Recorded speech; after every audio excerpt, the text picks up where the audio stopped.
Keir Starmer was reportedly blocked from attending a key VE Day ceremony after British veterans threatened to boycott the event. The 80th anniversary of Victory in Europe Day, which honors those who fought and sacrificed for the country, became a backdrop for a dramatic rejection of the Labour leader. Veterans, once promised sweeping reforms and support under Starmer's leadership, have had enough of empty political gestures. Sources close to event organizers revealed that the backlash to Starmer's scheduled attendance was swift and intense.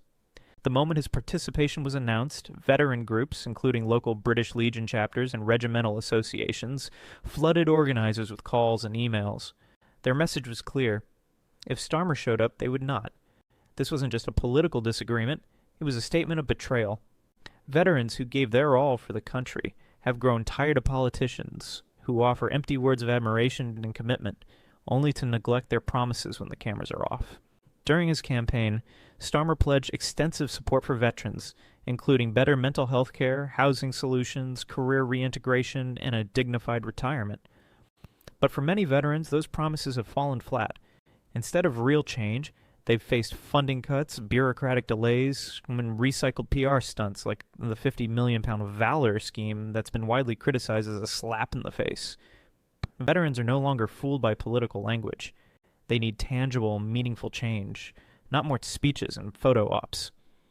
As 92-year-old Harold Jenkins, who fought at Normandy, put it, he's got no right standing beside us. He hasn't earned that. Another veteran, Lisa Drummond, who served in Iraq and Afghanistan, added, "Every year we're told we matter. Every year they say they'll fix the system, and every year nothing changes. Star is no different."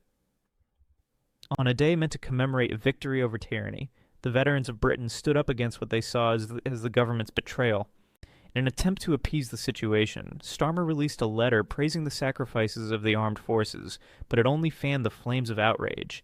His words about selfless dedication and debts that can never be repaid rang hollow to veterans struggling with homelessness, mental health issues, and inadequate support.